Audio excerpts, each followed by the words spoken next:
Our story takes place at Zhangyang University, where our protagonist, Shen, a second-generation rich kid, steps out of his supercar, flaunting his wealth in front of everyone. Not only does he arrive in style, but he's also dating the university's second-year goddess from the flight attendant class. Onlookers can hardly believe that Shen, who has just hardly started his college, is already involved with such a prominent beauty. Naturally, when someone is both wealthy and attractive, they tend to have first choice in partners. In Shen's case, it's more than just first choice. He practically has a monopoly. Numerous first-year goddesses are head over heels for him, and ordinary students figure they'll stay single throughout college. After all, who wouldn't want to date a second-generation rich kid? However, Shen's lavish, spendthrift lifestyle, envied by everyone, comes to an abrupt end during his junior year. His family's 3 travel agencies go bankrupt, leaving them with $1 million in debt. Those who once called him Big Brother and surrounded him every day now refuse to even look at him.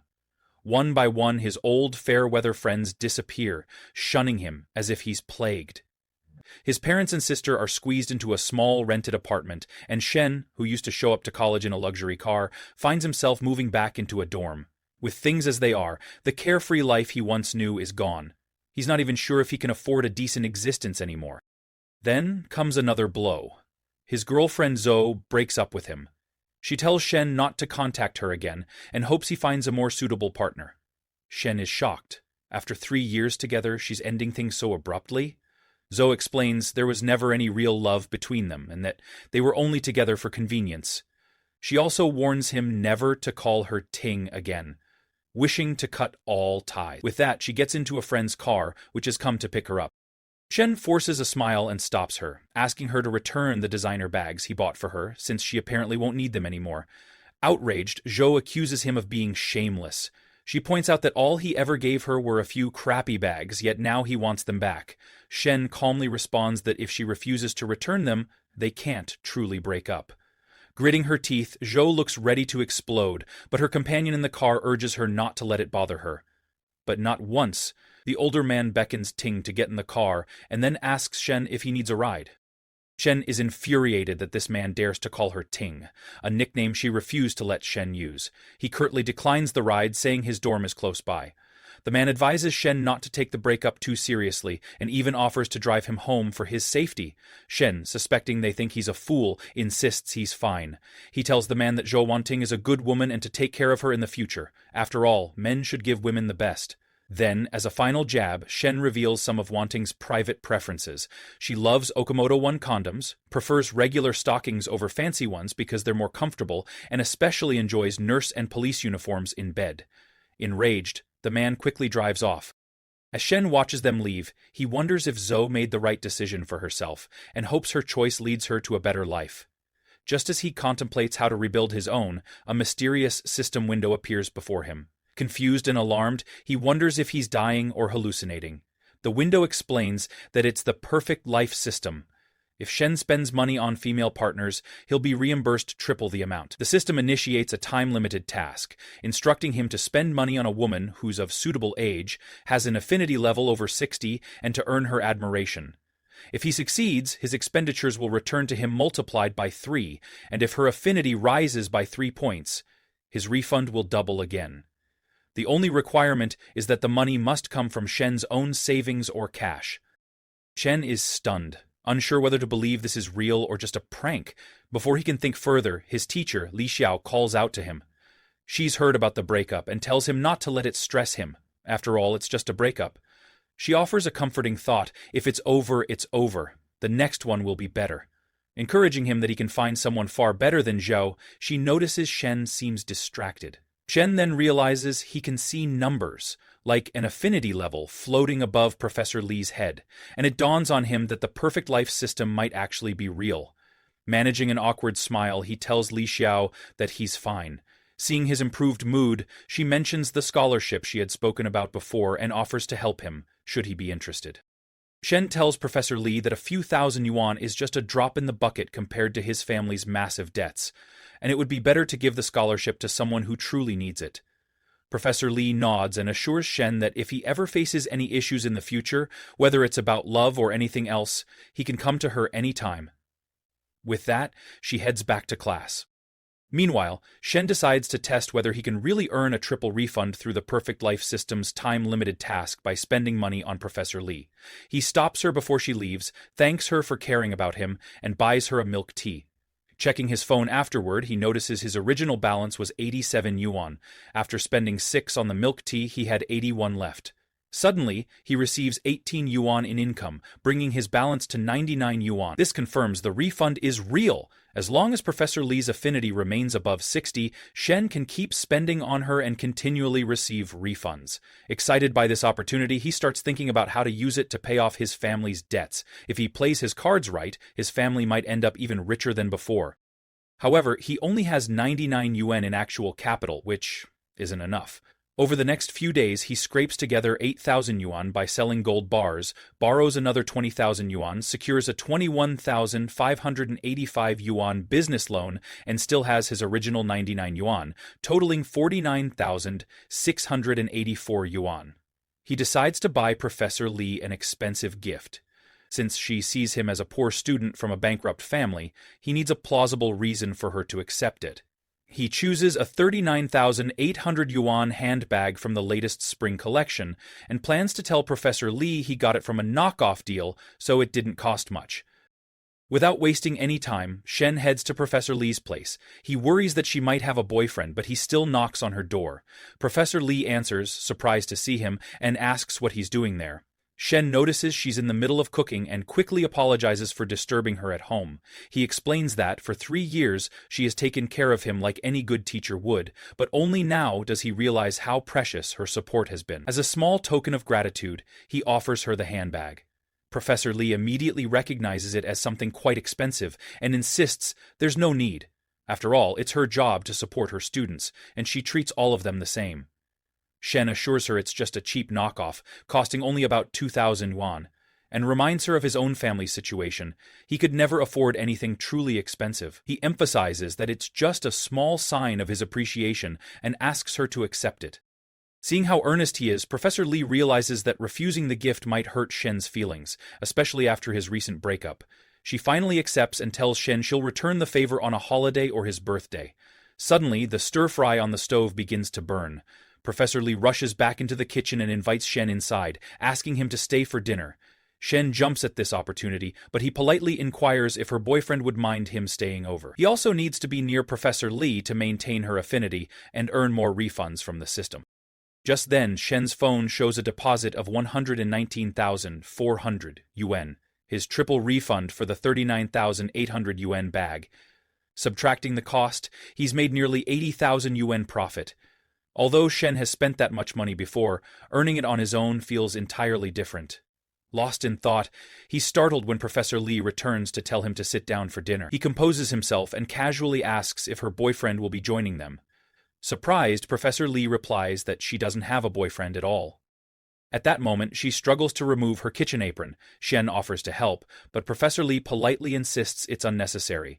He persists, saying he'll have it fixed in no time, when suddenly Professor Li Xiao's younger sister, Li Meng, appears and shouts, "What are you two doing?"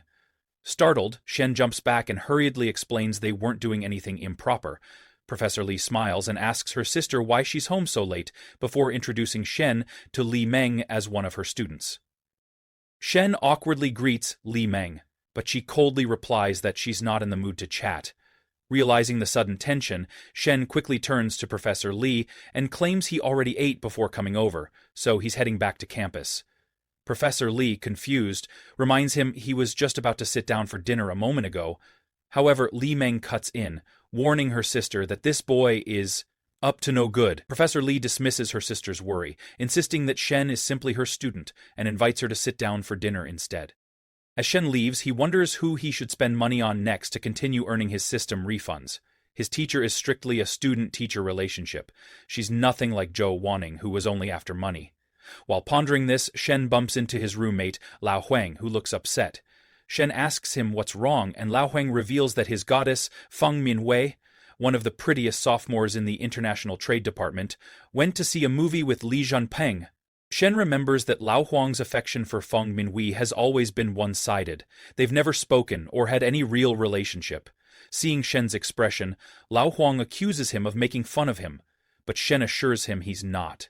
He gently reminds Lao Huang that someone like Feng Minwei is out of his reach. Just then, they spot Feng Minwei and her friend. Lao Huang breathes a sigh of relief, realizing that Feng Minwei only went to the movies with Li Zanpeng. They didn't go to a hotel. Watching Lao Huang get so worked up, Shen silently worries that his friend is losing all dignity in his pursuit of a girl. He doubts things will end well for him. But when Shen gets a closer look at Feng Minwei, he's taken aback. Her principles appear even stricter than Professor Li's. Meanwhile, Feng Minwei's friend points Shen out to her, mentioning that he recently got dumped by his girlfriend. She recalls how, during their basic training at the start of the semester, she had even encouraged Minwei to get close to Shen or buy him drinks. Now, however, she regrets suggesting that. Apparently, wealthy guys like him often have bad attitudes. It's understandable for someone to act a bit arrogantly when they're loaded, but Shen supposedly remained just as cocky even after his family went bankrupt. She speculates that might be why his girlfriend left him. From a distance, Shen sees that Minwei's affection level for him is initially quite high, and he's thrilled he might have found someone who thinks well of him, potentially bringing more profit through his system.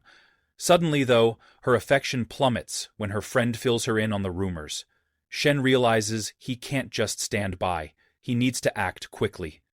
Turning to his roommate, Lao Huang, Shen asks if he'd be upset if Shen and Feng Minwei ended up together. Knowing Shen no longer has the wealth or sports car he once did, Lao Huang merely shrugs and says he wouldn't mind.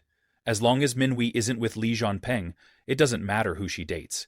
Encouraged, Shen immediately follows after Minwei, determined to seize the moment. Catching up to her, Shen calls her name. Minwei blushes upon seeing him, but her friend steps in and demands to know what he wants.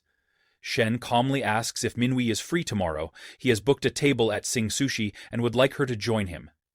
Minwei's friend is surprised, remarking that Sing Sushi is a Japanese restaurant where a single meal can cost over 1,000 yuan per person. Shen explains that he's simply hoping Minwei can help him choose a birthday gift for his sister, and tells her to let him know by noon the next day if she's available. With that, he heads back to his dorm. After he leaves, Minwei asks her friend if it's all right for her to have just watched a movie with Li Zanpeng one day and then go to dinner with Shen Wen the next. Her friend insists there's nothing wrong with it, it's just dinner and a stroll, no big deal. Besides, the food at Sing Sushi is top-notch. She points out that while Shen might seem a bit arrogant, he's at least handsome, whereas Li Zanpeng only has his family's money. If Shen's family recovers financially, he'll easily surpass Li Zanpeng. Minwei agrees in the end. The next day, she goes out with Shin for dinner at Sing Sushi.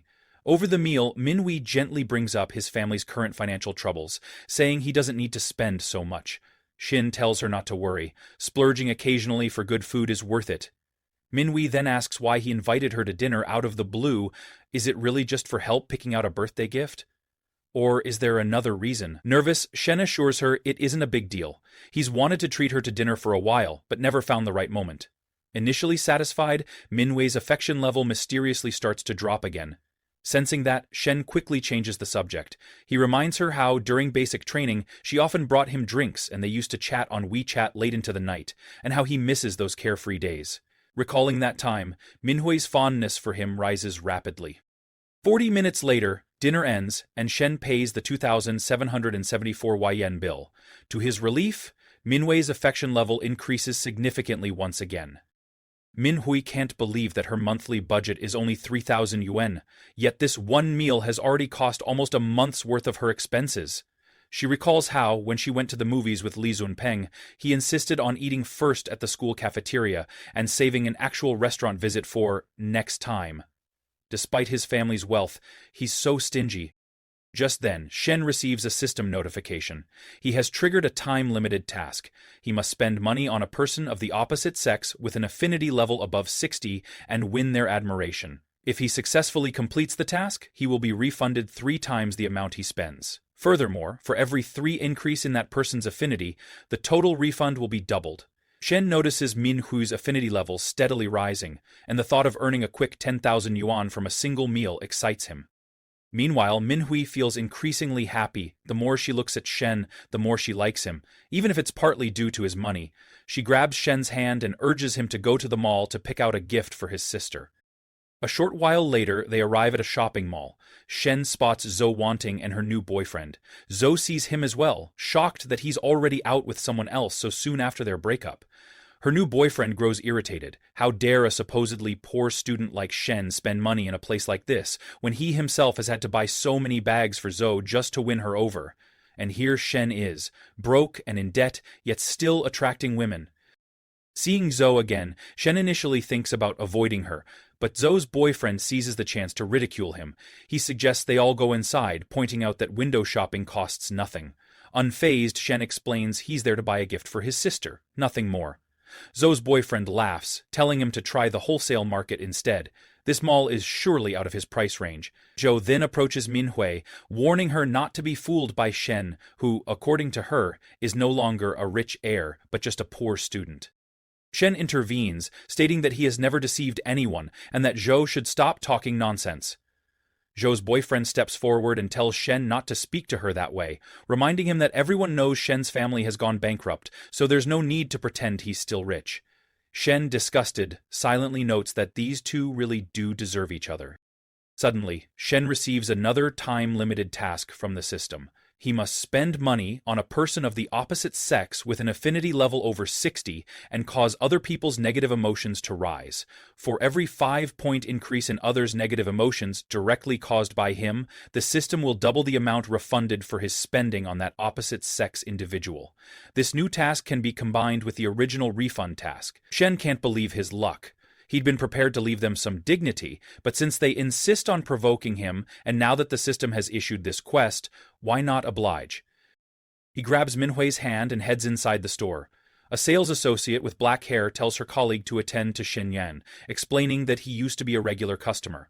The colleague, however, objects. She sees no point in serving a bankrupt ex-rich kid. The last time a fake socialite came in, she dragged them around, sampled everything, and left without buying a thing. She doesn't want to deal with that again. Just then, Zhou Wanting picks out a luxury bag and asks her boyfriend Jun to pay, making sure Shen notices. The black-haired sales associate immediately attends to Zhou Wanting, while the other associate looks on in frustration. She can't believe all the high-spending customers always go to her colleague, leaving her with the supposedly difficult ones. The first sales associate praises Zhou Wanting's excellent taste. Meanwhile, Shen tells Manhwa not to worry about money and to choose whatever she thinks his sister would like. Manhwa points out a stylish, high-quality bag she's certain his sister will love. However, the sales associate standing nearby warns Shen that the bag and matching accessories cost over 50,000 yuan, a hefty amount for someone whose family is rumored to be bankrupt. On the other side of the store, Jun starts to sweat. He thought a 20,000 yuan bag would be enough for Zhou Wanting, but now she wants a full set worth 100,000 yuan. Zhou whispers in his ear, telling him to pay up. After all, Shen is watching, and she wants Jun to show his strength as her boyfriend. The problem is Jun doesn't have enough on his card. Just then, Shen tells the sales associate he'll take both bags and the accessories the other miss recommended. Zhou Wanting, Jun Manhwa, and the initially skeptical sales associate are all stunned. Nervously, the associate calculates the total and announces it's 131,000 yuan. Shen smiles, remembering he has exactly that amount left after his refund from dinner. He hands over his card and pays in full. The sales associate is thrilled. She never expected broke Mr. Shen to purchase over 130,000 yuan's worth of goods, making a single sale that large. Zhou Wanting, furious, demands to know where Shen got the money. Wasn't he supposed to be bankrupt? Jun accuses Shen of possibly taking out a loan just to show off. Shen replies that they can believe whatever they want, then suggests Jun buy another bag for Zhou if he wants to impress her, pointing out that 20,000 yuan should be nothing for someone who drives a car worth at least 600,000 or 700,000.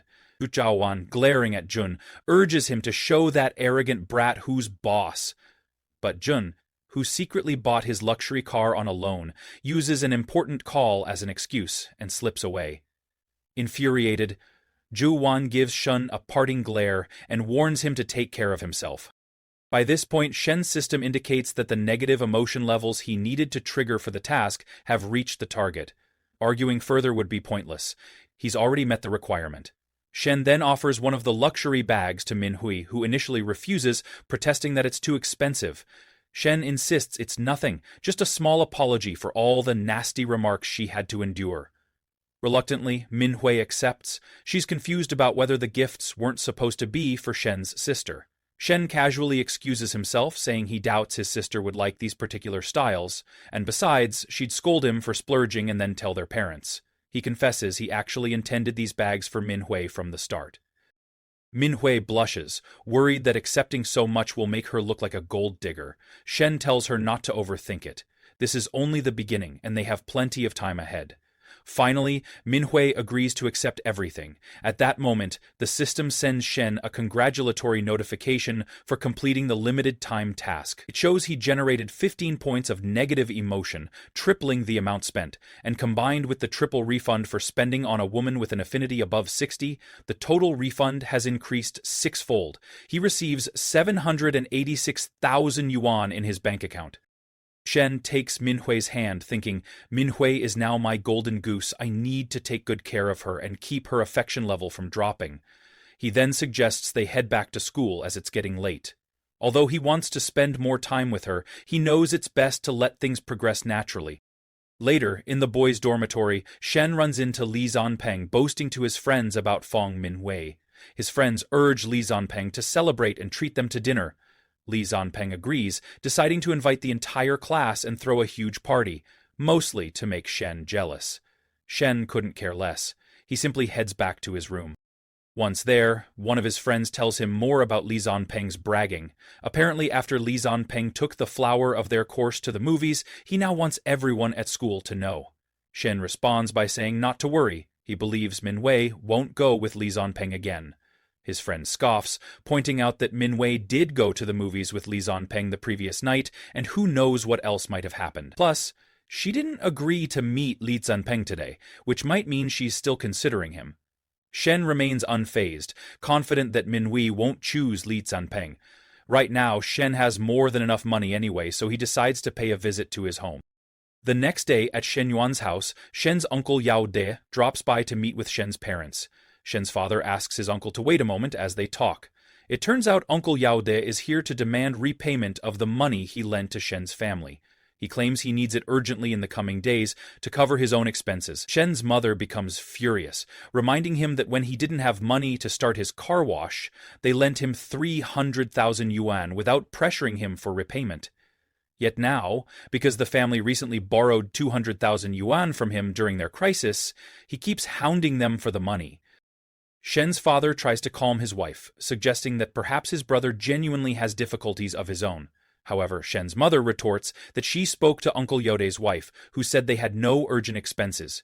Uncle Yode insists that paying back debts is normal and that, if they were strangers, the family would have already faced aggressive debt collection methods. Shen's mother is livid that he'd go so far as to threaten them with violent collection tactics, given how much they've helped him in the past.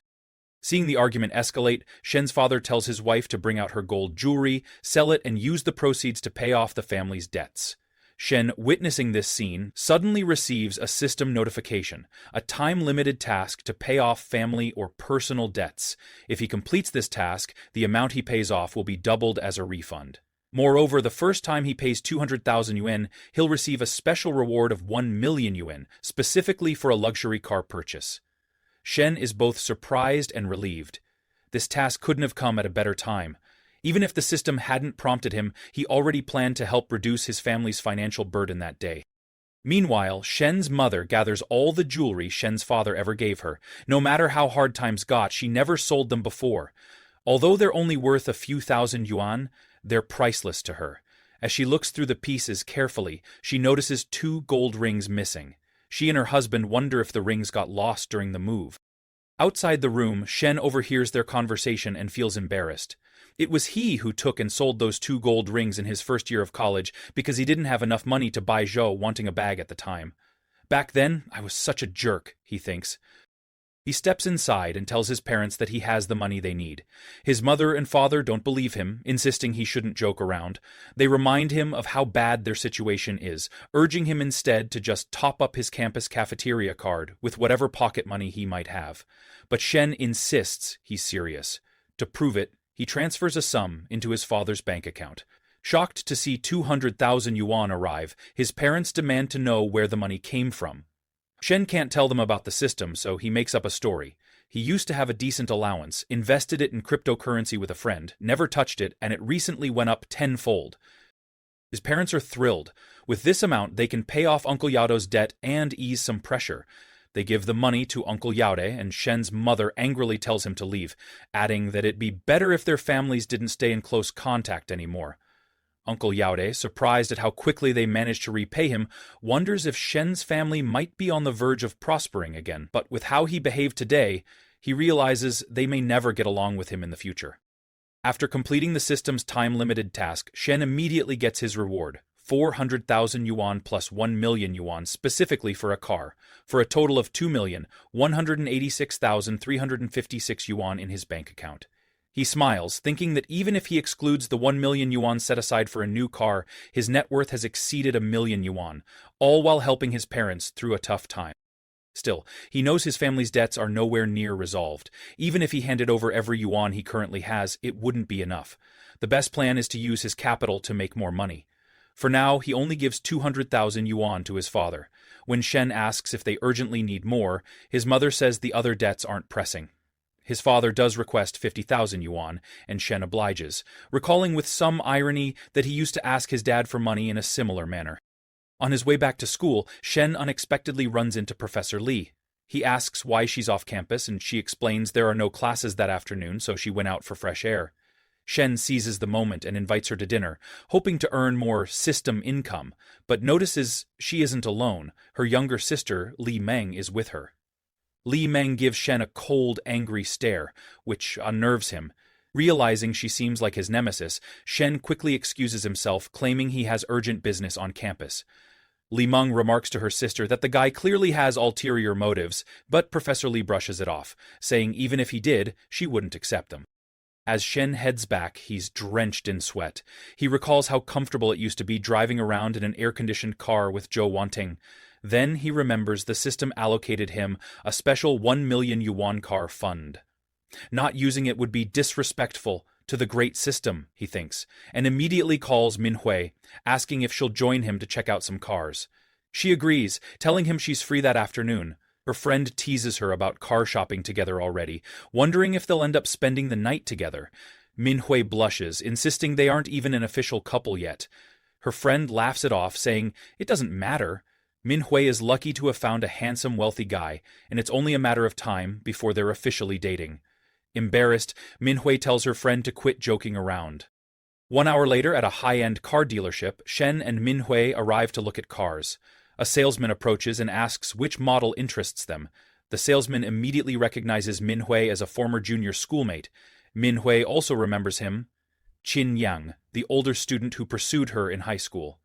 Qin Yang greets her enthusiastically, then turns to Shen to ask who he is. Shen introduces himself as Manhwa's classmate. Qin Yang coolly greets Shen and inquires which car he's interested in. Shen points to the dealership's M9 luxury sedan, wanting a closer look. The salesman says they're welcome to see the display model and sit inside if they'd like, but internally, Qin Yang is irritated. The base M9 starts at 500,000 yuan, and with fees, it's over 600,000. This guy's dressed so plainly, he's obviously not loaded. Bringing a girl here just to show off? What a waste of my time. Looking at Manhwa, Qin Yang thinks, she's as beautiful as ever, my high school goddess.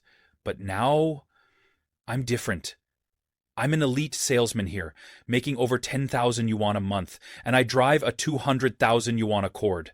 Women are practical. A guy like me is the real catch. He then tries to invite Manhwa to dinner, asking if she's free that evening. Manhwa awkwardly declines, saying she has other plans. Meanwhile, Shin, who's checking out the car interior, asks if they can arrange a test drive. Annoyed at being interrupted, Qin Yang brusquely apologizes and lies that the boss took the test car, so there's no way to test drive today. Shen is surprised, recalling he saw an M9 near the entrance.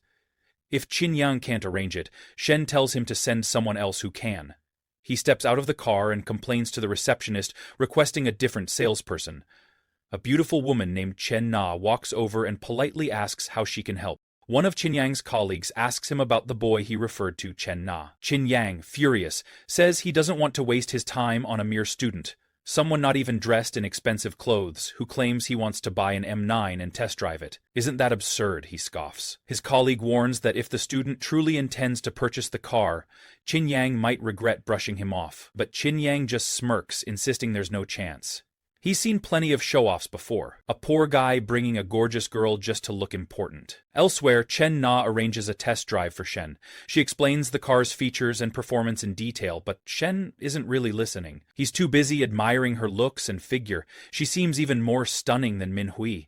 At the same time, Shen recalls rumors in the auto industry about saleswomen who go to great lengths to close deals with male customers. He wonders if Chen Na already has a sugar daddy somewhere. Noticing Shen's confident driving, Chen Na asks if he's already familiar with the M9 specs and what his approximate budget is. Shen simply asks if any units are available. He wants to take the car home today. Surprised, Chen Na explains that they don't have any in stock at the moment. However, another branch recently had a cancelled order because of the customer's financial issues, and they can bring that car over within a week. Shen agrees and tells her to place the order, astounding Chen Na. A car over 600,000 yuan, and he buys it after one test drive? Without even asking the price? She begins to wonder if he might be the elusive angel client, or if he has some other motive. Chen Na then invites Shen to sit in the showroom, and mentions he only needs to pay a 50,000 yuan deposit while she fetches the contract. Afterward, once the paperwork is finalized, she returns to the store. Qin Yan spots her and laughs, asking how the deal went. Chen Na remarks that the client has purchased the car. Nervous, Qin Yan insists the guy is just bluffing. When it comes time to pay, he'll disappear. His colleague also seems skeptical, but Chen Na clarifies that Mr. Shen plans to pay in cash. The two men are stunned, and Qin Yang's colleague can't believe Qin Yang let such a big sale slip away. After completing all the paperwork, Chen Na gives the documents to Shen and tells him to contact her anytime if he has any problems. She even offers him a ride, but Manhwa politely declines, saying they'll take a taxi. Chen Na, momentarily flustered, realizes she might have annoyed Shen's girlfriend by being a bit too attentive. Still, she thanks Shen for his purchase and wishes them well. Shen and Manhwa leave the dealership and head back toward the university. On the way, Shen asks Manhwa what she'd like to eat. When she only nods quietly, he teases her, asking if she's upset or jealous. Manhwa denies it while blushing, but her expression betrays her feelings. Shen laughs, explaining that his relationship with Chen Na is purely that of a salesperson and a client, nothing more. Manhwa, still suspicious, mentions how happily he was chatting with her, scrolling through her social media moments and so on. Shen explains that it's just a habit. Whenever he adds someone new, he checks out their moments. Manhwa, embarrassed by her own jealousy, tells him not to do it next time. Even though she and Shen aren't officially in a relationship, she feels oddly possessive. She knows his generous lifestyle will attract other women, and if she wants to keep him to herself, she'd better think of a way to lock him down. Sensing her concern, Shen promises he'll be more considerate. Then he suggests they grab some food and hit the mall to pick out a gift. He mentions that if he's going to earn money, he needs to keep spending it too. Manhwa insists he doesn't need to buy her anything, reminding him that he just bought her 2 bags yesterday. She doesn't want to come off as a gold digger. Shen only smiles, telling her that for a girl, owning multiple bags is perfectly normal. There are 7 days in a week, so why not have a variety? Besides, the more he spends, the more he says he'll earn back, somehow. They decide to stop by a nearby cafe. Shen asks if Manhwa wants a hot or cold drink. Manhwa blushes, wondering if he's indirectly asking about her period. Flustered, she says she wants an iced coffee. Shen, confused by her expression, thinks to himself that her mind is wandering somewhere odd. He also remembers he hasn't spent much money in the past 2 months. Ever since his last encounter with Zhou Wanting, and he's itching to spend more. Then he decides it might be fun to stir up this misunderstanding a bit longer. 3 hours later, after eating and doing some shopping, Shen and Manhwa headed back.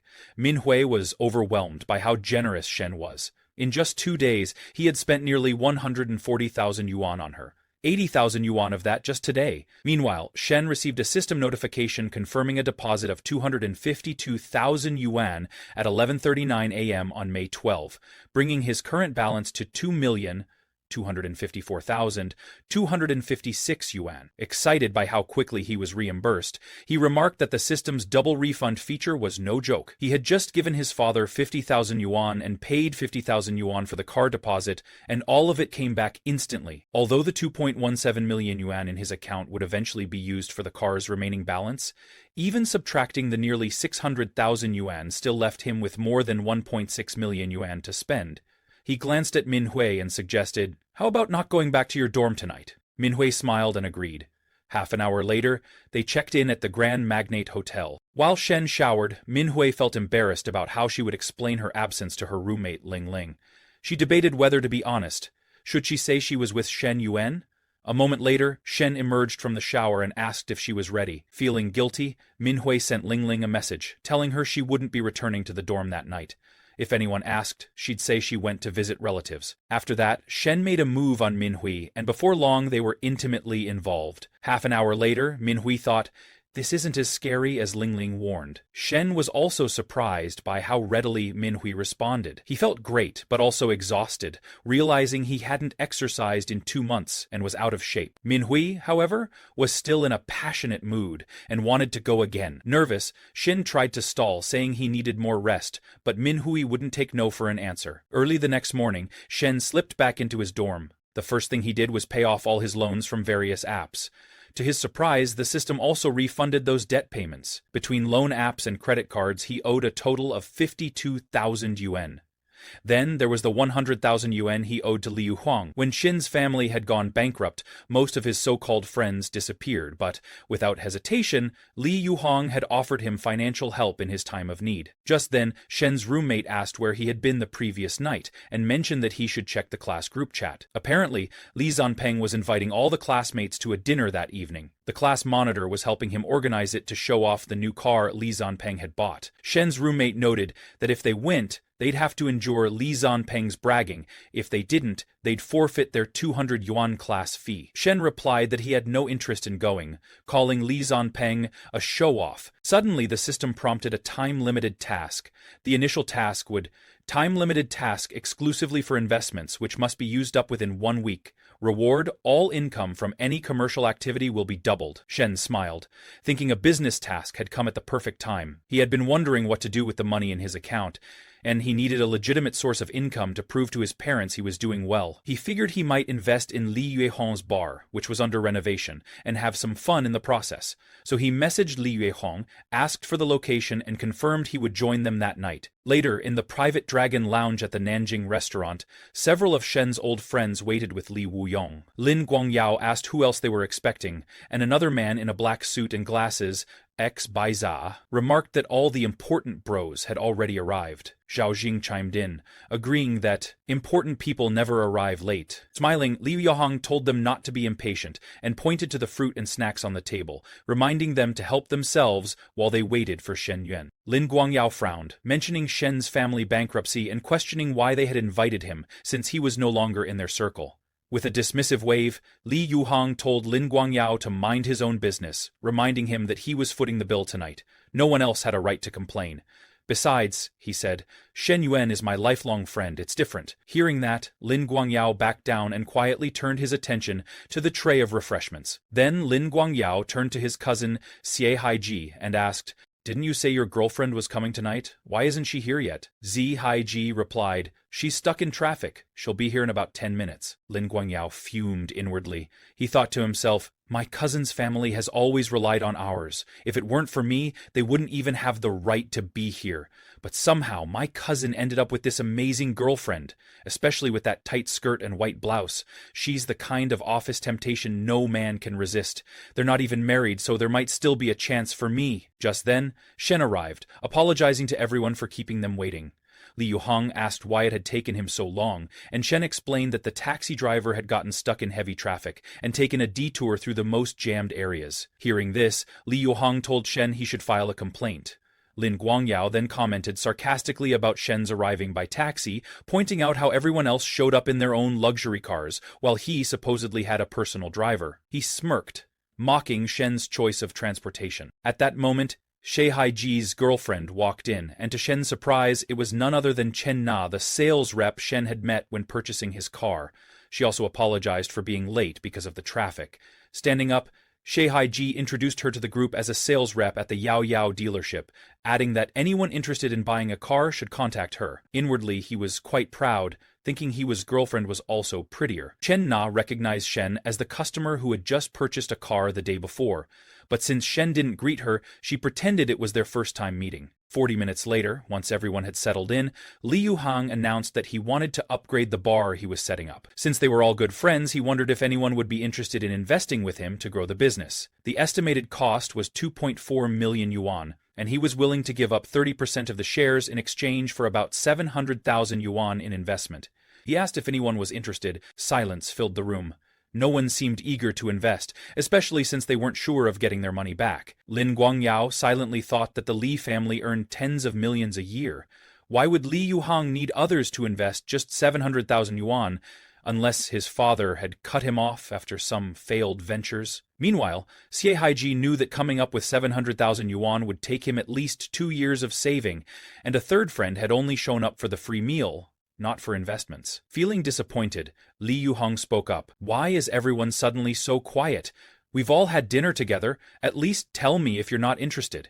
If you don't want to invest, just say so. Lin Guangyao responded, I don't think you really need investors. If it's just a cash flow issue, we can each chip in a few thousand to help you open the place, and then you can pay us back when you start making money. Everyone else nodded in agreement, adding that becoming partners halfway through wouldn't be fair to him anyway. Besides, they had seen his previous ventures, like the hot pot restaurant and the KTV, both of which were failures. Now he wanted to open a chill bar, and they felt it might just be another money pit. Some of them also thought that if Lin Guangyao had the money, he could lend it privately. Why drag everyone else in? They all depended on their families for pocket money as it was. Li Yuyong was disheartened. All he had wanted was to partner with his so-called brothers and do business together, not borrow money or go into debt. Yet here they were, turning his idea of partnership into a mere loan agreement. These so-called brothers, especially Lin Guangyao, he realized bitterly. They do nothing but take advantage of me for food and drinks. When it comes to making money together, they back off. Finally, he said, if no one's interested, then forget it. Lin Guangyao shrugged. Yeah, talking about investments and partnerships doesn't make sense. Let's just keep eating, drinking, and having fun. Meanwhile, Shen observed them all quietly. He already knew these so-called friends were shallow, having seen their true colors when his own family went bankrupt. He wondered why someone as genuine as Li Yuhang continued to pin his hopes on people like this. Parasites who lived off their parents' money and refused to help anyone unless it benefited them directly. Li Yuhang, clearly disappointed, told everyone they could do whatever they wanted. He was going home. Just then, Shen spoke up and said to him, if you need 700,000 yuan, I can invest. Everyone was shocked by Shen's offer. Lin Guangyao laughed scornfully and said, don't joke around. We've known you for a while, so we're aware of your family situation. There's no need to show off. One of the others approached Shen and suggested he go to the bathroom, wash his face and clear his head, insisting that Li Xiao wasn't in the mood for nonsense. Ziki also advised Shen, I'm older than you and I have more experience. You have to act within your means. There's no point talking big. Lin Guangyao chimed in as well. Don't forget how you got here. Someone who arrives by taxi shouldn't be talking about investments. Standing nearby, Chen Na felt confused. Mr. Shen just bought a 600,000 yuan car yesterday? Why is everyone treating him like he's just bluffing? Although she wanted to speak up for Shen, she worried that intervening as an outsider might seem inappropriate. Suddenly, Shen asked Li Weiyang to check his phone. I've already transferred 700,000 yuan to your account, Shen said. Stunned, Li Yuhang opened his banking app. Sure enough, there was a notification stating that 700,000 yuan had been credited to his account. Lin Guangyao saw Li Yuhang's wide-eyed expression and asked what was going on. In response, Li Yuhang showed him the phone. Lin Guangyao's jaw dropped. Shen had really transferred 700,000 yuan. Chen Na, observing from the side, was astonished. How did the situation change so suddenly? One of the other friends, noticing Lin Guangyao's trembling hands, asked him why he looked so shaken. In a shaky voice, Lin Guangyao claimed he had urgent matters at home and had to leave immediately. Hey, what's going on? Xie Haiji asked, still baffled. But Lin Guangyao just told him not to pry, and even suggested he should go home too, claiming their uncle and aunt were looking for him. When Xie Haiji said they hadn't called, Lin Guangyao only grew more frustrated. My cousin can't even understand the gravity of the situation. Deciding it was useless to argue, he left in a hurry. cursing inwardly that Shen had stolen all the attention tonight. Another friend also looked at the message on Li Yuhang's phone, realized how serious the matter was, and decided it was best to leave as well. One by one, the others followed suit. Only then did Xie Haiji finally sense that something major had happened, but he still didn't fully understand. Chen Na advised him to leave, so he reluctantly complied. Outside, Xie Haiji turned to Chen Na. How did you know they were looking at a transfer record? You didn't even see the message. Chen Na hesitated, then explained. Yesterday, Mr. Shen bought an M9 in cash for over 600,000 yuan. So him investing 700,000 yuan tonight doesn't surprise me at all. Xie Haiji was stunned. Are you joking? I'm serious, Chen Na replied. I have the purchase contract on my phone as proof. Realizing he might have misjudged the situation, Xie Haiji apologized, but then complained, if you knew he was rich, you should have told me earlier. Chen Na glared at him. Today, I realized exactly what kind of person you are. Don't ever contact me again.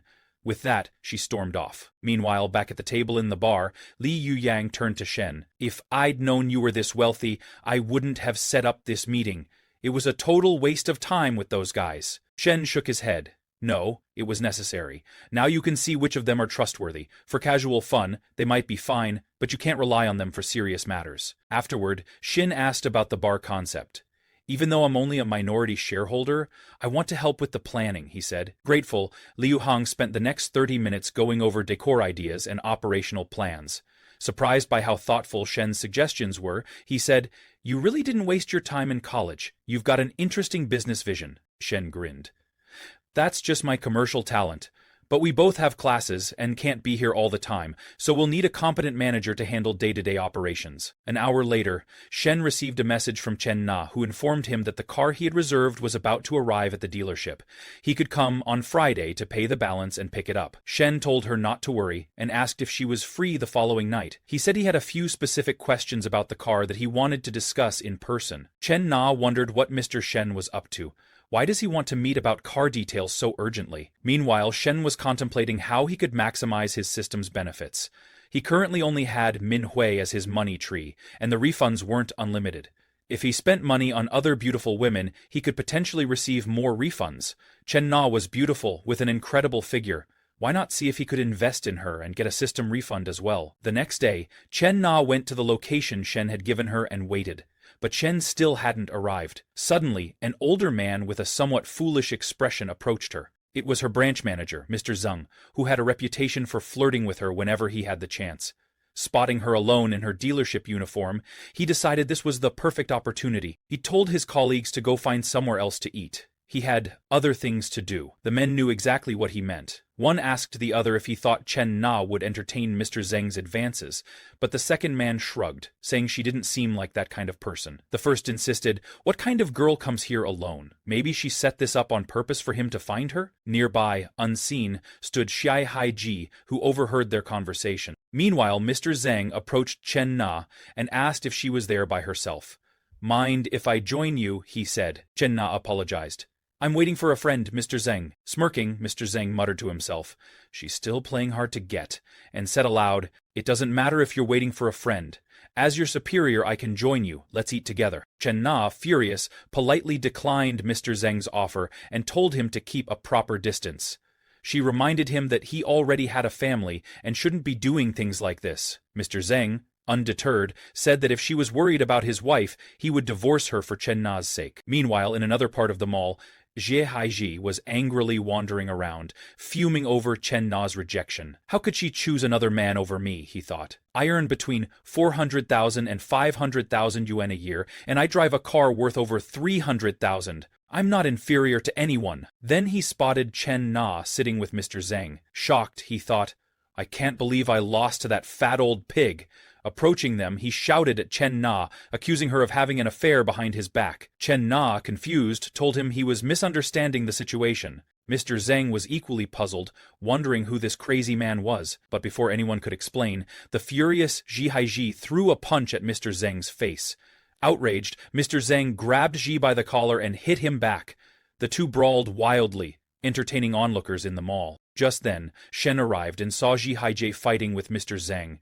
He secretly felt relieved, thinking, If it weren't for that fat man taking the brunt of it, I might have been the one lying on the floor right now. Shen took the opportunity to grab Chen Na's hand and quietly lead her away from the scene. While driving, Chen Na confessed to Shen that she had only been with Xie Haiji for 2 weeks. It was at that dinner when she realized his true character. Fortunately, she ended things that same night. Shen agreed that it was good she had discovered his nature early, rather than regretting it later. Chen Na sighed and said the problem wasn't over yet. Mr. Zeng, the one who got hit, was her boss. She had no idea how he would treat her after being attacked for no apparent reason. Shen told her that a boss like that didn't deserve her loyalty and advised her to find a new job. However, Chen Na said it wasn't that easy. Jobs were hard to find, and moving to a new store meant she would lose the customers she had built up over the years. She admitted that she was tired of sales and had long wanted to switch industries. Ideally, she would open a small cafe. If she felt good, she'd open longer. If not, she'd close early. It sounded perfect. But starting a cafe would cost somewhere between 300,000 and 400,000 yuan.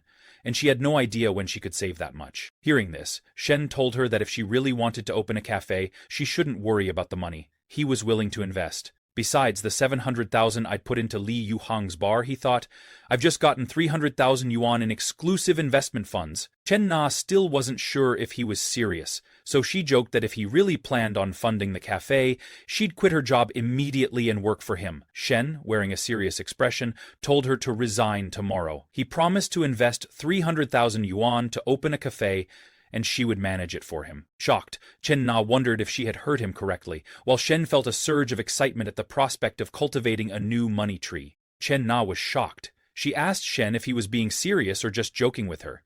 Shen smiled and assured her he was completely serious. Don't you want to work for me? Once the cafe is up and running, I'll pay you 12,000 yuan a month plus bonuses. If the cafe does well after 3 months, I'll give you a car worth 200,000 yuan. Chen Na was surprised and found it hard to believe how generous Shen's offer was. No sales pressure, just work for 3 months and get a car, and her annual income would exceed 300,000 yuan. However, a small part of her worried that Shen might have ulterior motives.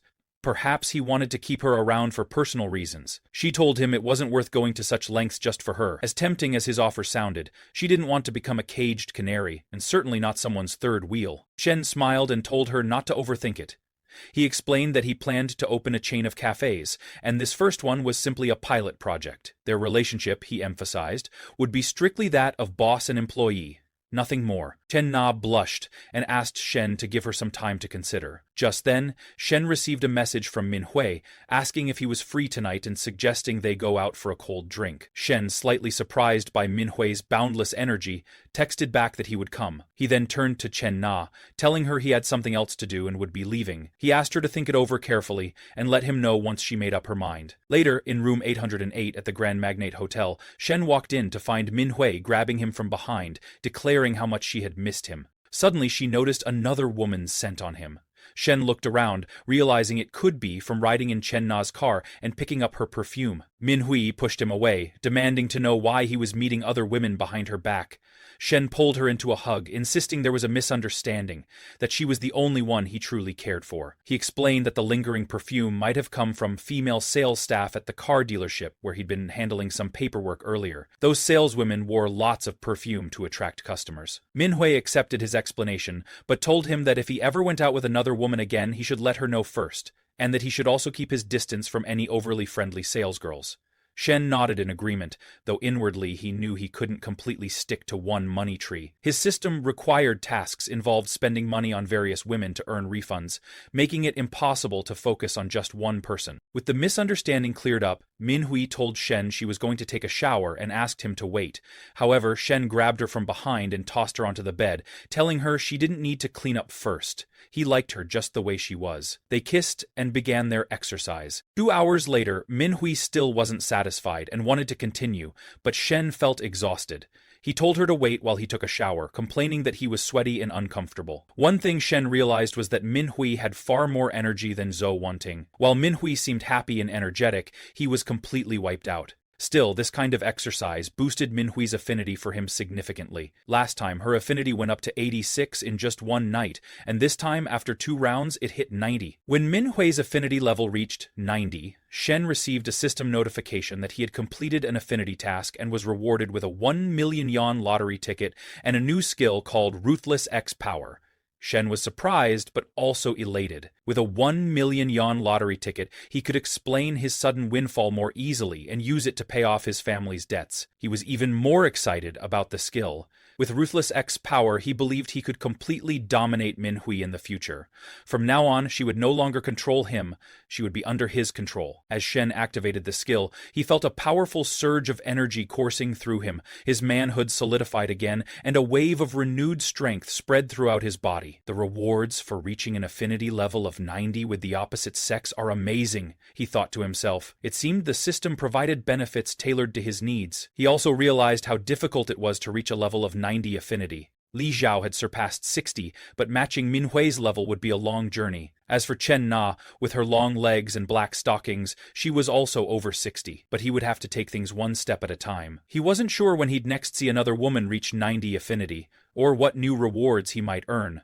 But for now, he decided not to worry about it. All that mattered was testing out the power the system had given him. Approaching Minhui, who was still surprised by his sudden resurgence of energy, Shen grinned and said he wanted more exercise before taking a shower. Meanwhile, across town at Chen Na's house, Chen Na was on the phone with her friend Qian Qian. She told Qian Qian that a young man had offered her a total of 300,000 yuan to help open a store, plus the promise of a 200,000 yuan car after 3 months. Does he want to keep me? And he already has a girlfriend, Chen Na fretted. Qian Qian jokingly asked if Chen Na was kidding, or if she had run into a scammer. Chen Na insisted it was genuine. She had met Shen several times, and he even bought a car with her. Hearing this, Qian Qian asked how old he was, pointing out that most of the buyers at her dealership tended to be middle-aged men. Chen Na replied that he was only 21, which stunned Qian Qian. A luxury car at that age? Plus he was handsome? Qian teased that a guy so wealthy, young, and good-looking sounded perfect. Why hesitate? But Chen Na worried that Shen was 5 or 6 years younger than she was. Chen Qian reassured her that being a few years older was no big deal. There's a saying that if a woman is 3 years older, it's like hugging a gold bar. In this case, it might be 2 gold bars. Chen Na also reminded her friend that Shen already had a girlfriend. Chen Qian shrugged it off, saying a girlfriend wasn't the same as a wife, and under those circumstances, it didn't matter anyway. When Chen Na continued to protest, Qian Qian jokingly offered to take the little millionaire off her hands if she was too indecisive, adding that she'd break up with her own boyfriend in a heartbeat for such a catch. After ending the call, Chen Na stood by her window, gazing outside and thinking about Shen's offer. She still felt torn, wondering what she should ultimately decide. 40 minutes later, at the Grand Magnate Hotel, Minhui lay there, fully satisfied, telling Shen he was different than before, much stronger. Shen smiled and asked if she was happy. Minhui blushed, reflecting on how they had already exercised twice in just over 40 minutes. Shen leaned in and whispered, suggesting they go for another round if she liked it so much. Flustered, Minhui asked if he really had the stamina. Shen grinned, reminding her that she'd studied dance and inviting her to take the lead this time. Though embarrassed, Minhui agreed and they continued their exercise late into the night. The next day, after Fang Minhui returned to school, Shen was still feeling sleepy. He had no morning classes, and suddenly remembered the lottery ticket he'd received from the system. Checking it against the winning numbers, he was shocked to discover he had won 6.8 million yuan. Overjoyed, he jumped out of bed and rushed to tell his parents the good news. Ever since the family had gone bankrupt, they had been struggling. When he reached home, he called for his mother at the door. She asked why he was shouting, and Shen insisted she bring his father. He had something important to tell them. His father emerged, concerned that Shen might be in trouble. But Shen flashed a wide grin, declaring that their family was now rich. He had won 6.8 million yuan in the lottery. His parents were skeptical at first, thinking he was just stressed about their debts. They urged him to focus on his studies, assuring him they would handle the family's financial issues. In response, Shen showed them the ticket along with the official winning numbers. His father carefully checked and was astonished to find they had truly hit the jackpot. Both parents were speechless at first, barely able to believe they had suddenly come into 6.8 million yuan. Shen pointed out that after the 20% tax deduction, they would still have more than 5 million left. enough to clear the family's debts and vastly improve their lives. His mother, overjoyed, thanked him repeatedly, grateful they were no longer weighed down by debt. She suggested they celebrate this huge stroke of luck. Shen then explained that after graduation, he planned to start his own business to gain some real-world experience. His father supported the idea, advising Shen that business could be tough, but encouraging him to use his youth and capital wisely. He also recommended that Shen set aside some of the money in case his venture didn't go as planned. Shen agreed, saying he would only take 1 million yuan for himself and let his parents use the rest as they saw fit.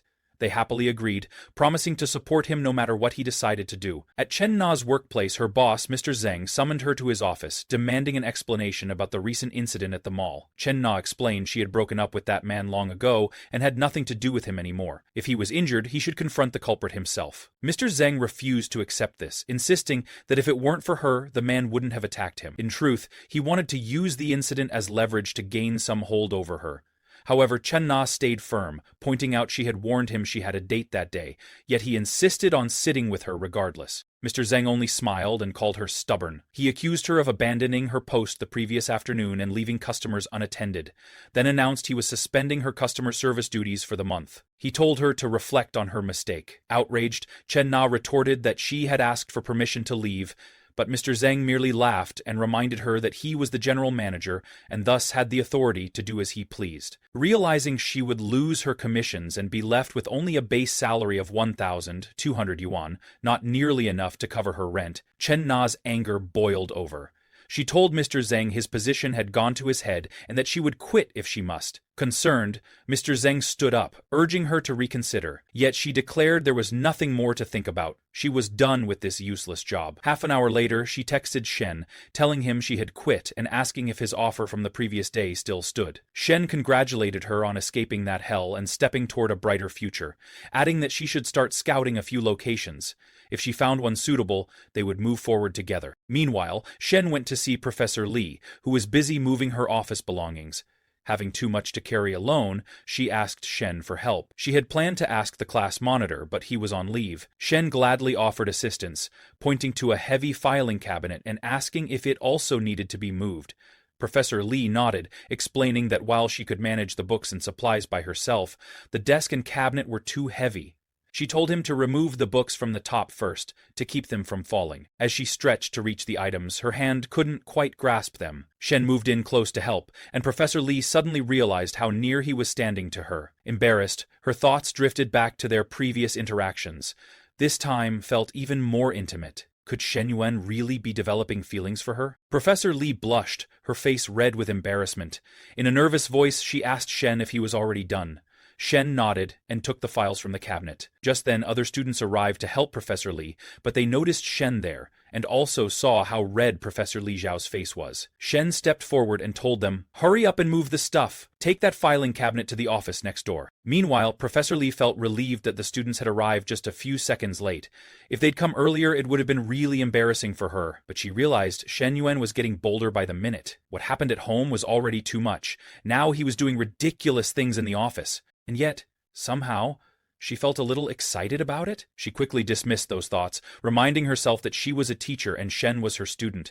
She couldn't think that way about him. Just then, Shen noticed something. Professor Li's affection level had jumped to 71. He wondered if that moment really boosted her feelings. However, he knew it wasn't just him. It was the professor's seriously curvy hips. If she were a flatter girl, he wouldn't have gotten this far. Still, he hadn't expected her affection to go up because of that. He realized maybe he should visit her more often to nurture their relationship. Meanwhile, 800 meters from the school's south gate, Zon Peng arrived at a cafe with 2 girls from his class. The girl in the black dress said she heard he had bought a car worth 280 yen in cash. The other girl agreed, saying, "He hasn't even graduated yet, and he's already driving a BBA. That puts him above 99.99% of our classmates." Zan Peng smiled to himself. "So what if Minhui rejected me? With my credentials, plenty of girls would line up to follow me." He told the girls, "Some people don't even care about a BBA." The girl in the black dress asked, "Are you joking? How could they not care? What kind of family are they from?" The other girl agreed. "Some people just don't get it. Even after working 3 or 5 years, they wouldn't be able to afford a car like that." Just then, Zhan Peng noticed Chen Na waiting for someone. He was amazed by her beauty, thinking, "If I could have those legs, Even losing 10 years of my life wouldn't be too much. He was curious. Who could a girl like that be waiting for? At that moment, the girls with Jean Peng noticed a luxury car parked in front of the cafe. Jean Peng told them, "That's the Yao Yao leading M9. But when they looked closer to see who was driving, they were shocked. It was Shen. Jean Peng was stunned. He refused to believe it. How is he driving that car? Wasn't his family supposed to be bankrupt? As Shen entered the cafe, Chen Na called out to him. Jean Peng was in disbelief. That gorgeous girl I was admiring just minutes ago, she was waiting for Shen Yuan? This was the cafe Chen Na was thinking of buying? She told Shen, "The cafe owner just texted me and asked us to wait here. She'll be here any minute." Then she asked Shen about the car. "Did you have any trouble with the handling?" Shen smiled and replied, "Everything's perfect, no problems at all." Meanwhile, the girl in the black dress asked Zan Peng, "How is Shen still living such a luxurious life? Wasn't his family supposed to have gone bankrupt?" Zan Peng was furious. That bastard Shen Yuan, he just broke up with his partner and now he's already hooking up with a beauty from outside the school? Just then the cafe owner Lin Yu Cheng arrived. She apologized to Miss Chen and explained, "I just picked up my son and got held up a bit." But she praised Shen, and hadn't expected him to be so young. Shen smiled and told her, "We're all about the same age, around 20. Then he asked, "Mrs. Lin, let's sit down and talk." Ms. Lin sat down and told Shen that the business wasn't doing great, but being near the school meant there was still a decent flow of customers. The problem was that she had a lot of family issues and taking care of her son left her with very little time, so she had no choice but to transfer the cafe. The transfer fee was 300,000 yuan. Although Shen had 300,000 yuan to invest, after paying the transfer fee, he needed to reserve 50 yuan as seed capital for the business, and for Chen Na's first salary. So, he offered Miss Lin 250 yuan upfront. Miss Lin, however, said that the price was a bit lower than she expected. She was hoping for 270,000 yuan, but if she didn't transfer the cafe now, she might not find someone as determined as Shen. So she agreed to the price, and asked Shen if he could sign the agreement and transfer the payment today. Shen agreed, and told her that once they signed, he would transfer the 250,000 yuan immediately. Just then, Miss Lin called Xiao Chu, one of the cafe employees, and introduced her to Mr. Shen, telling her that he would be the new owner and to get him acquainted with the place. Chu greeted Shen politely. However, Shen told her that she only needed to show Ms. Chen Na around. He wouldn't be coming by often, she would be handling everything in the business. Meanwhile, Zhen Peng and the two girls with him were listening in on the conversation. The girl in the black dress whispered to the other girl, "They just closed a 250,000 yuan deal in a few minutes." The other girl replied, "It's obvious Shen Yuan only took the cafe because of that gorgeous girl next to him." Zan Peng was furious and didn't know what to say. Meanwhile, Chen Na noticed Ms. Lin's phone was ringing. It was her husband calling. Ms. Lin excused herself and stepped aside to take the call. Chen Na then showed Shen the name on the screen and told him, "Mrs. Lin is the wife of Zhang Xianyang, the same guy who fought with Shi Haiji at the financial center. He's also my boss at the car dealership." Shen was shocked. He couldn't believe that with such a beautiful wife at home, Zhang Xianyang was still using his position to harass his employees. How despicable, he thought. If it were me, I wouldn't stand for it. Chen Na, a little worried, told Shen that she still had the chat records where Zhen Xianyang had harassed and threatened her. She was planning to expose him after receiving her salary so that everyone in the industry could see his true colors. She asked Shen Yuan, "Should we tell Mrs. Lin? She's very kind, but I'm afraid of hurting her." Shen smiled and replied, "I don't think that'd be appropriate." Chen Na, curious, asked, "Why not?" Shen explained with a calm smile. "Once those chat records go public, Zhang Xianyang will know who exposed him. He's a man over 40, unemployed and with a family to support. I'm afraid he might do something awful. Just relax and let me handle this. I promise I can take him down without it affecting you." Chen Na felt relieved and thanked Shen for everything. Just then, Shen transferred 250,000 yuan to Mrs. Lin and also sent Chen Na 50 yuan. Out of that, 24 was her salary for the last 2 months, and the rest would serve as seed capital for the business. At that moment, a system notification window popped up in front of him. Shen had used the 1 million yuan in exclusive investment funds to complete the initial investment task, and his investment level had risen from beginner to junior investor. Immediately after, he received a new task. Ongoing task initiated. A perfect life should have a more diversified industry. Task. The host will receive 10 million yuan in exclusive investment funds to further expand investments. Completion rewards: 1. Investment income will be tripled. 2. Upon completing the investment, he will receive a mysterious industry. Shen smiled. He didn't expect the system to surprise him again. This time, the exclusive investment fund had multiplied by 10, and now he had 10 million yuan to invest. There was a mysterious industry included. After ending the call, Miss Lin approached Shen and told him she had received the payment. "It's been a pleasure working with you," she said. "I hope to see you again." As Shen touched Mrs. Lin's hand, he couldn't believe how soft they were. Like she had no bones, yet with a meaty, tender touch. Could this be the charm of a married woman, he wondered? He smiled and told Miss Lin, "We'll definitely meet again in the future." Half an hour later, Shen took Chen Na to an expensive Japanese restaurant. Surprised, Chen Na said, "This restaurant is so expensive. Do you come here often?" Shen smiled and replied, "Not that often, but today's a good day to celebrate our partnership, so that's why I brought you here." As Shen looked at Chen Na, he couldn't take his eyes off her. She was just irresistible. Any normal man would feel the same, so he asked her to sit next to him. At first, she hesitated, but eventually she sat beside him. Shen gently pulled her a little closer. "I've spent 300,000 on the cafe," he thought, "and every month I'll be paying 12,000 in salaries. It's time to earn some interest back." Chen Na's entire face turned red with embarrassment. She knew, in this world, there's no such thing as love or effort without a reason.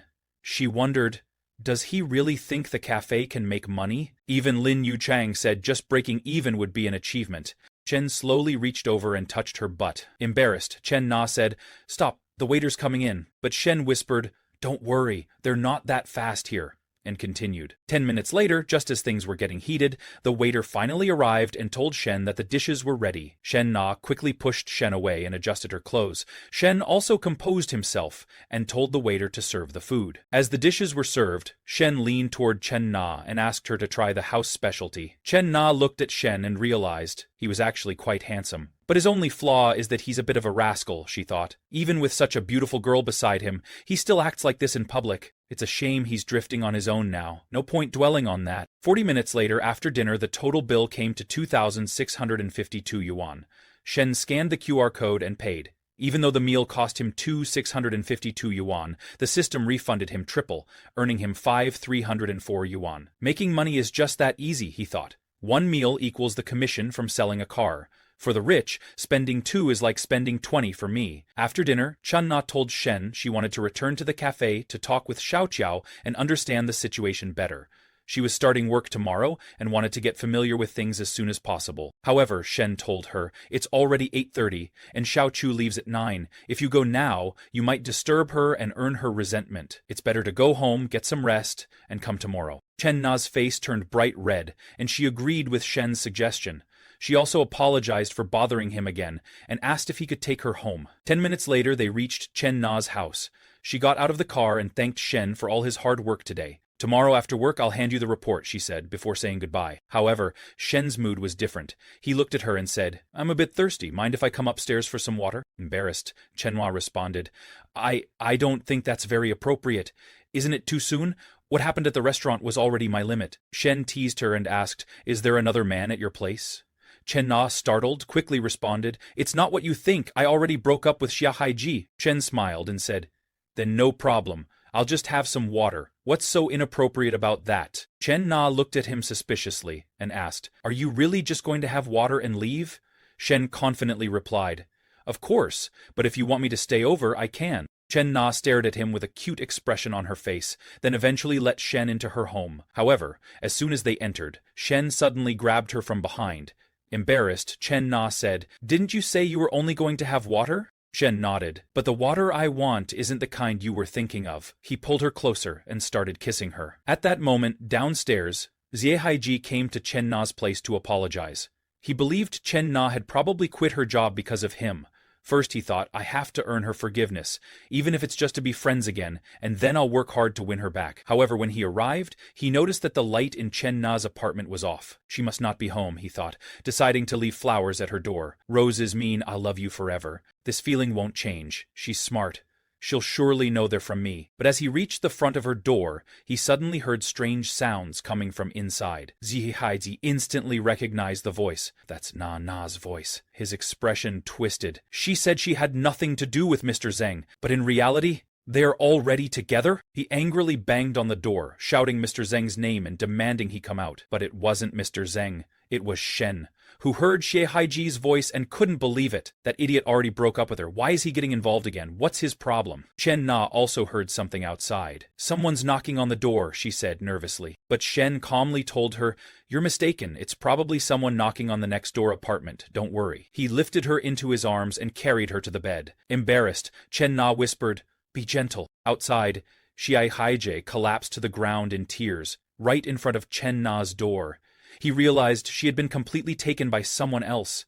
Now, I have no chance left. With one last shred of dignity, he muttered through the door, "At least, remember to use protection." 1 hour later, they were still going. Chen Na was overwhelmed with pleasure, but also a little worried about Shen. Shen asked her to lie down so she wouldn't get tired so easily. "With the relentless skill the system gave me, my energy is endless. I just can't stop." Although Chen Na seemed outgoing, Shen hadn't expected her to be so shy in private. It made him even more attracted to her. Just like that, they continued all night. The next day, Shen lay in bed and suddenly smelled something amazing: toasted bread and fried eggs. It was Chen Na, cooking breakfast for him. Looking at her, Shen thought, Chen Na is so considerate. Very different from the vibe I got from Hui Hui at the hotel. This kind of warmth only happens at home. The hotel just doesn't have it. Just then, he triggered another time-limited system task.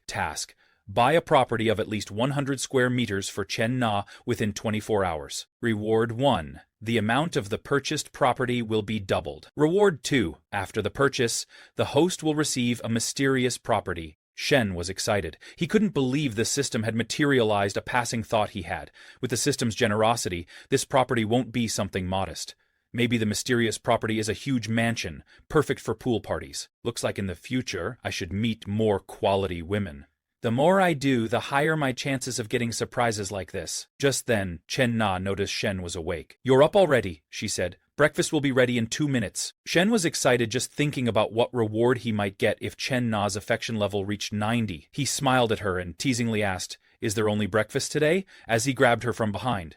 Chen Na couldn't believe it. Still not enough? After everything that happened last night? Shen grinned and told her to make breakfast, and he'd have his.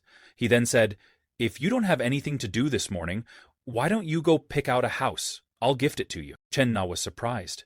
"Are you joking?" she asked. He had already spent 300,000 yuan helping her with the cafe, and now he wanted to buy her a house? Even though Xingcheng isn't a first-tier city, buying a house would still cost at least 1,000,000 yuan. Besides, she thought, he's already devoured me from head to toe, and I have nothing left to offer.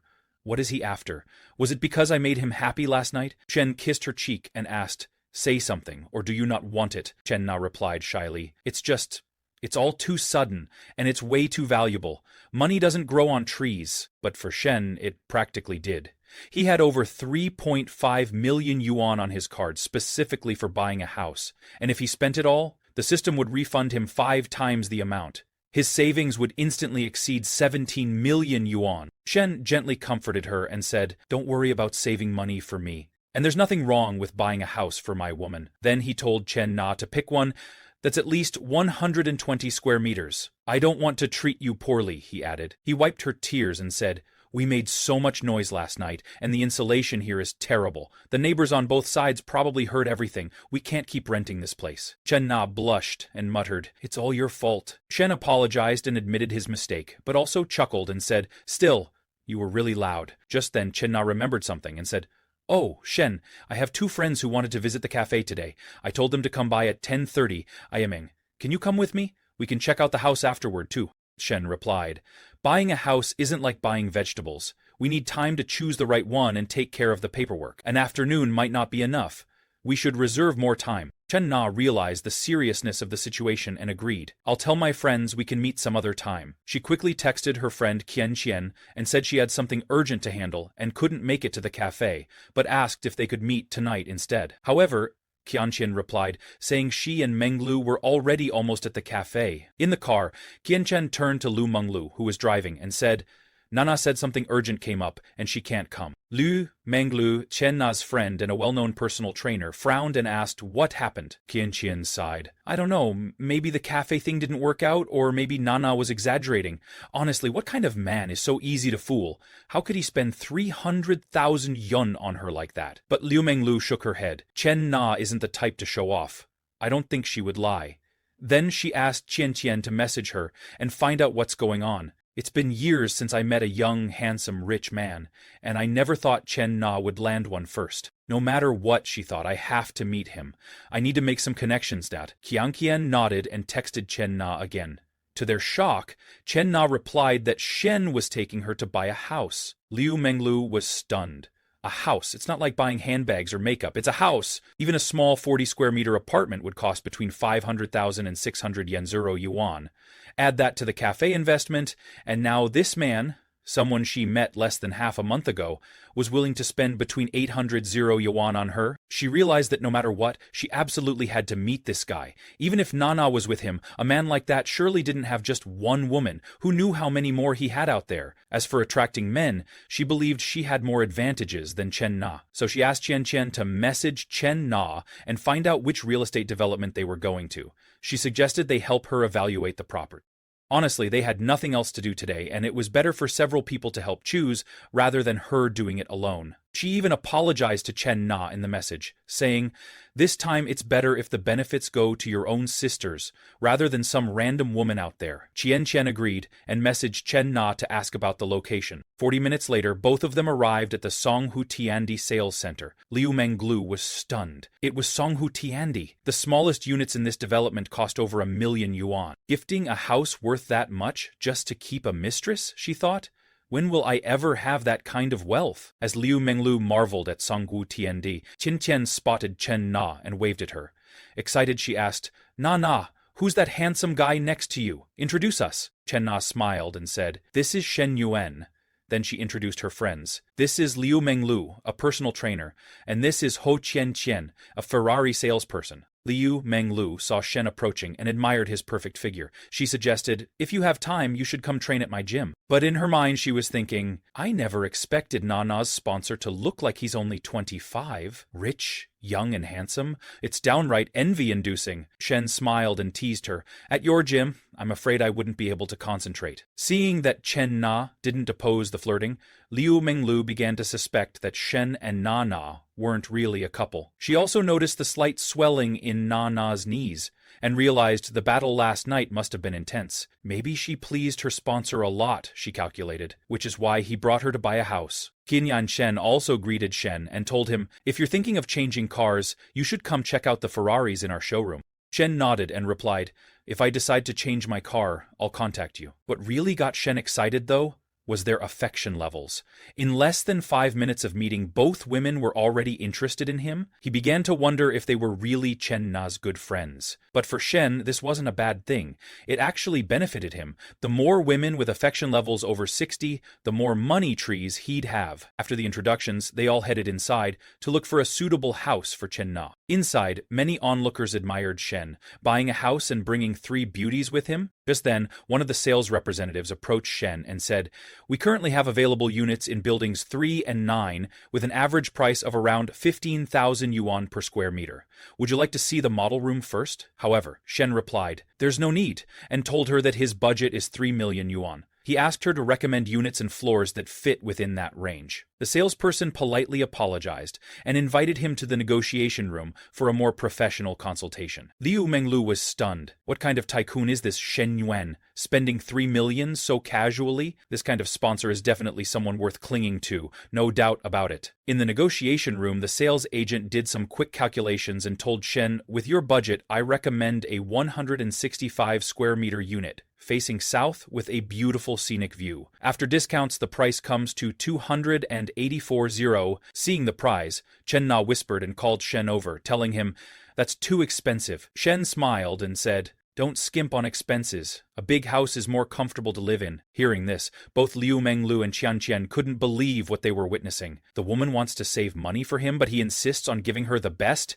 This man wasn't just rich. He was loyal and generous, a legendary sponsor. A man like him was nearly impossible to find. Seeing everyone looking at him, Shen realized he had to negotiate, or else people might think he was a fool, so he turned to the salesperson and said, "Let's talk discounts, gorgeous. I know you've got room to work with." Hearing this, the salesperson smiled and told Shen that if he could make a decision today, she'd immediately request an even bigger discount for him. But Shen told her there was no need for additional discounts. They'd rather trade for 2 parking spaces instead. The price would be about the same. Liu Menglu, watching the scene unfold, realized she had to win over this man, no matter what. Meanwhile, Shen noticed the sudden change in Liu Menglu's behavior and wondered what was going on with her. When he looked her way, Liu Menglu boldly showed him her bra. Shen blushed, admiring her figure, thinking, if something really happened with her, the feeling would be unimaginable. But he quickly snapped back to reality. Now's not the time to get distracted. First, I need to close the house deal. I can think about this later. Half an hour later, after all discounts were calculated,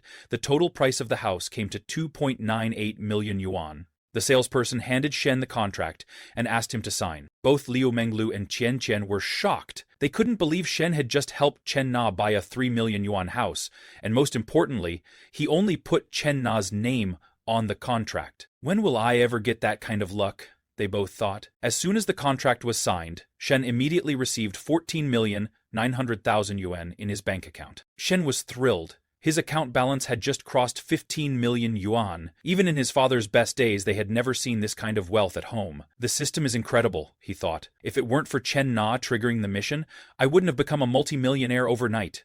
Developing more female NPCs is definitely the right path. After that, he also received his second reward, a villa in Qingzhou Lake, Green City. The system told him to claim it at the sales office tomorrow at 9 o'clock AM. Upon seeing this, Shen became even more excited. A villa? And it's one of the 10 super mansions in Star City? Meanwhile, the salesgirl looked at Shen with admiration. The real estate market isn't doing great, and yet Mr. Shen paid cash for a house for Ms. Chen. And clearly they're not even a couple. They don't even seem like boyfriend and girlfriend.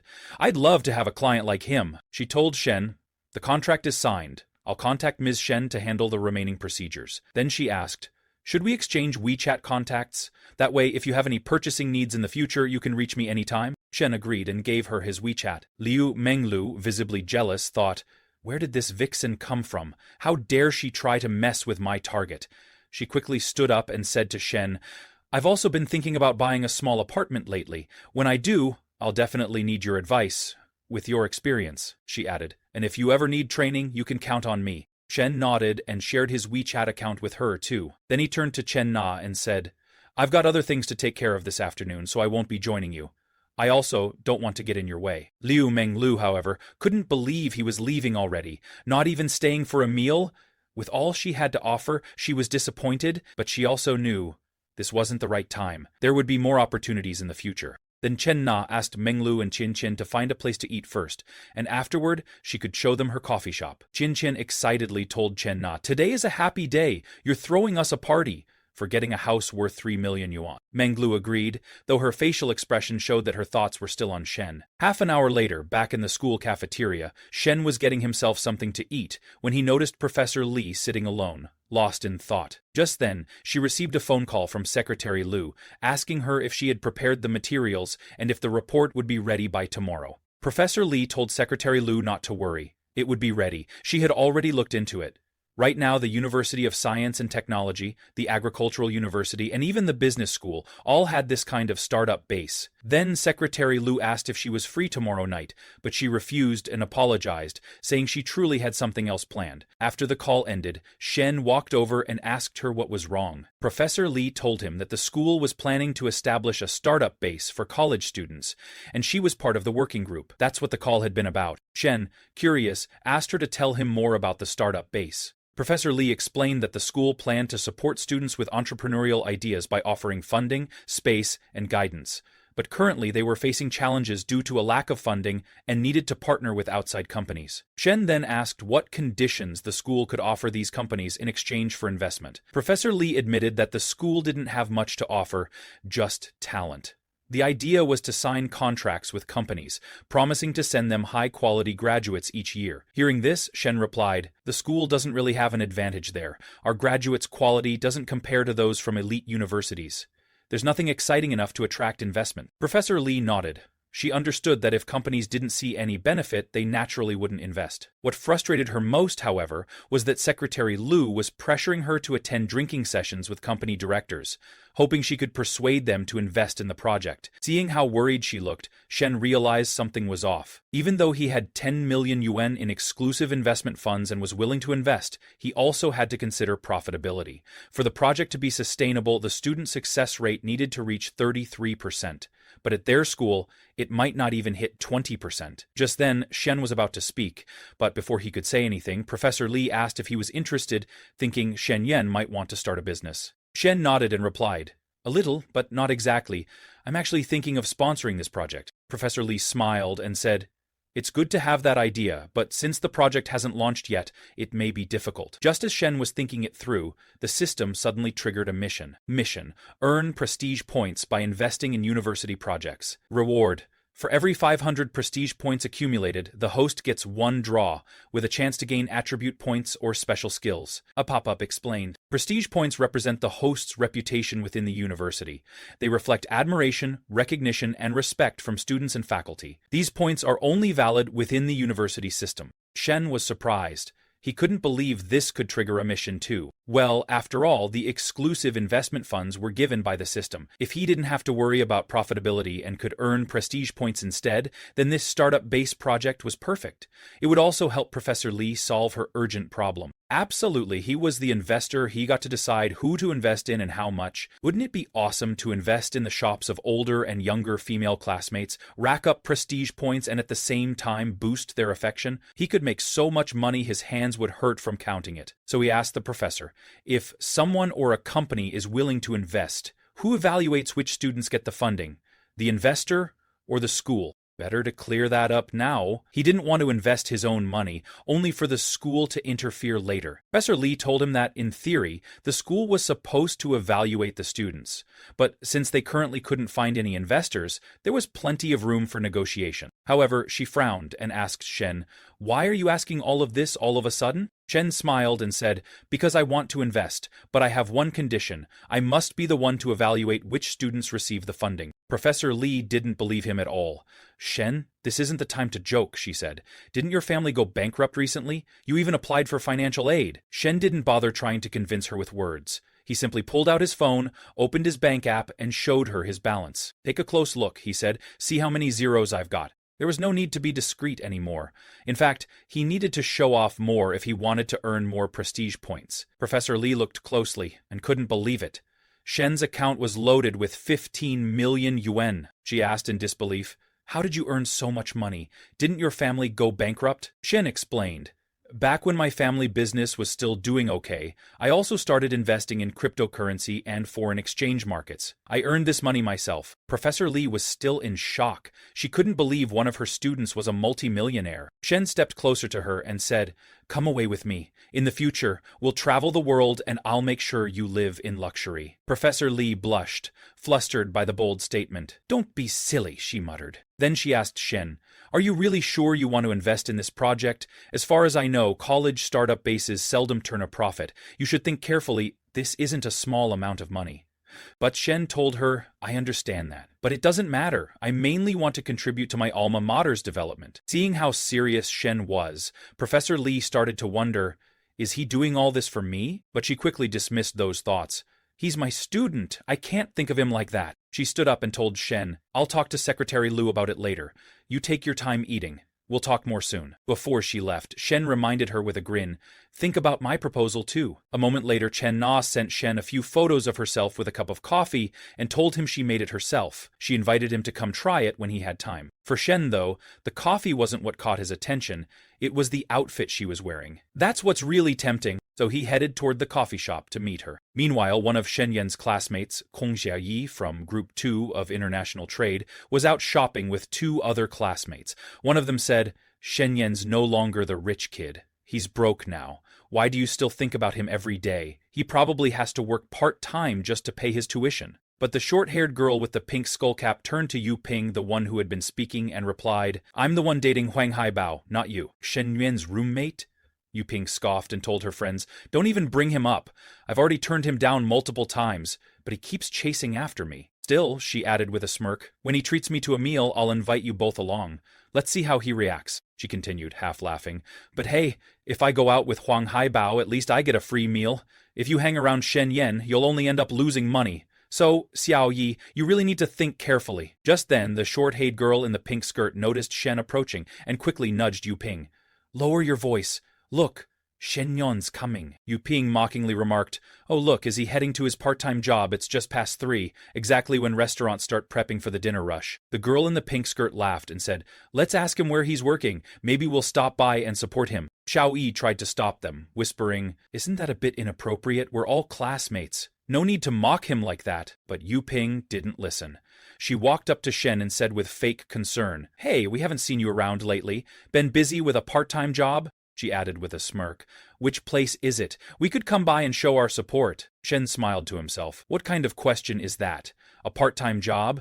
Do they really think I need one? But since his roommate Huang was chasing after Yu Ping, he decided to play along rather than cause drama. He'd mess with them a bit. He casually replied, Yeah, I'm working at a coffee shop. Come by sometime. I'll treat you to some free coffee. However, when they arrived at the cafe, the girls were stunned. They couldn't believe their eyes. 2 beautiful women were there. Are they models? One of them whispered. They're so stylish and gorgeous. They looked like they stepped out of a manga. Their figures were unreal. Big bust, slim waist, firm butt. Is it even possible for someone to look like that in real life? As Shen approached, both of these stunning women leaned in warmly toward him, clearly familiar and close. Yu Ping and her friends were frozen in shock. Then Liu Menglu looked at Shen and said with a playful frown, Didn't you say you had things to do this afternoon? But here he was, just casually hanging out with 3 female classmates.